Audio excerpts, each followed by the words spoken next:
Welcome back to the Adventures of Chris and Mike. In this episode, we're going to be visiting the historic Fort Meade Museum in Sturgis, South Dakota. Join us now as my good friend Chuck Rambo takes us on a tour of the historic Fort Meade Museum. The camp is expected to number as many as 400 warriors, perhaps 1,000 people. Because of the poor food conditions on the reservations, because of the number of people who are arriving out into the frontier, there are in fact probably closer to 10 to 12,000 people with as many as 3,000 warriors. So when Custer takes his 400 soldiers to attack the camp, he's attacking a camp of perhaps 10,000. Not a camp of 1,000. He's attacking a camp of perhaps 3,000 warriors, not 400 warriors. He is completely overwhelmed. And Custer then divided his forces, which was a typical tactic of that period, a tactic which Custer had used repeatedly during the Civil War, which had worked out well for him, but a tactic which unfortunately did not work well in this particular case. Custer sent Benteen with a little bit less than a third of the force to the south to assure the Indians don't escape. A little bit less than a third of the force are sent with Reno to initially attack. A small complement are sent with a wagon train, a munitions train. And they're going with Reno, basically. Custer then, while Reno diverts the Indians to the south, Reno initially is going to the attack. Reno's force is the first to make contact.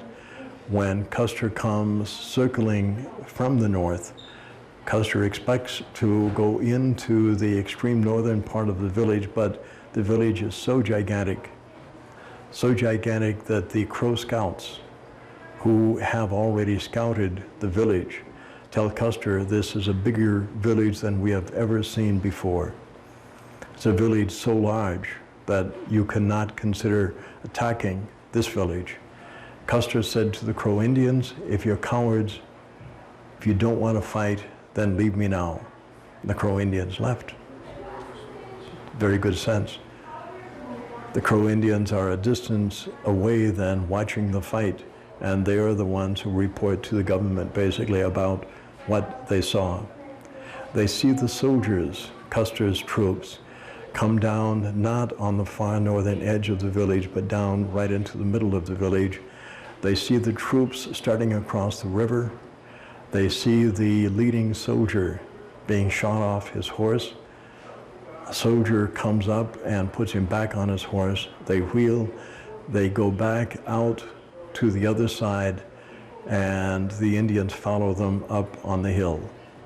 The battle takes probably somewhere between 20 or 30 minutes.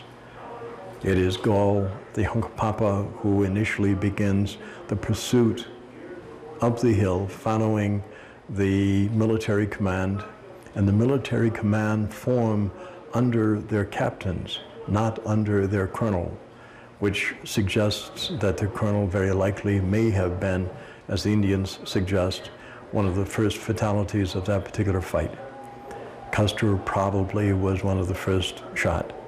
He is probably dead or mortally wounded on the battlefield already. Crazy Horse for the Lakota, Two Moons for the Cheyenne form a group called the Suicide Boys. The Suicide Boys are teenagers who believe this may be their last battle. And so they offer themselves as suicide fighters. And they sweep over the ridge, coming down over the top of the Custer command, and completely annihilate the Custer force. To all intent and purposes, the Custer battle lasts all of perhaps 30 minutes. Reno and Benteen hold out on the hill 4 miles distant. They're there for 2 days. When General Terry arrives, General Terry finds the Custer command. General Terry tells Reno and Benteen what has happened. throughout this period of time, Reno and Benteen are expecting Custer to come to their relief. It never happens, obviously. It is the Reno and Benteen Command, essentially those who had been on the hill, who established this post here in 1878.